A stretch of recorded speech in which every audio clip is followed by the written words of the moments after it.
പ്രമോദേ, ചുണ്ടൻ വള്ളത്തിൻ്റെ trial കാണാൻ വരുന്നോ? ഒരു 4:30 സന്തോഷേട്ടൻ്റെ വിളി.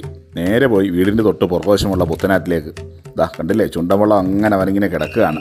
നിരണം ചുണ്ടനാണ്. ട്രയൽ ചെയ്യാൻ പോവാണ് കേട്ടോ. അങ്ങനെ അവരവിടെ ക്യാമ്പ് ചെയ്ത് ട്രയൽ ചെയ്യുന്ന പരിപാടിയാണ്. അങ്ങനെ കുറേ നേരം നോക്കി നിന്നു. അങ്ങനെ അവർ ആചാരപടിയൊക്കെ മുഴക്കി അങ്ങനെ ട്രയൽ നടത്തുകയാണ്.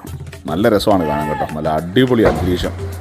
കണ്ട ആ ഫസ്റ്റ് എടുപ്പ് തന്നെ കണ്ടില്ലേ, എന്താണല്ലേ, ഒരേപോലെ ആ തുഴയെറിഞ്ഞ് മുന്നോട്ടെടുക്കുന്ന വള്ളം എന്ത് ഭംഗിയാണ് കാണാൻ.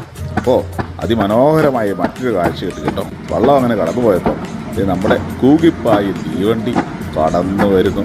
അങ്ങനെ ചുണ്ടൻ വള്ളവും തീവണ്ടിയും കൂടെ ഉള്ള ഒരു കോമ്പിനേഷൻ, എന്ത് മനോഹരമാണല്ലേ. തുഴയെറിഞ്ഞു പോകുന്ന ചുണ്ടൻ വള്ളവും തൊട്ട് മുകളിലൂടെ പാളത്തിൽ കൂടെ ചീറിപ്പാഞ്ഞു പോകുന്ന തീവണ്ടി. അങ്ങനെ ആ കാഴ്ചകളും കണ്ട് തിരികെ വീട്ടിലേക്ക്.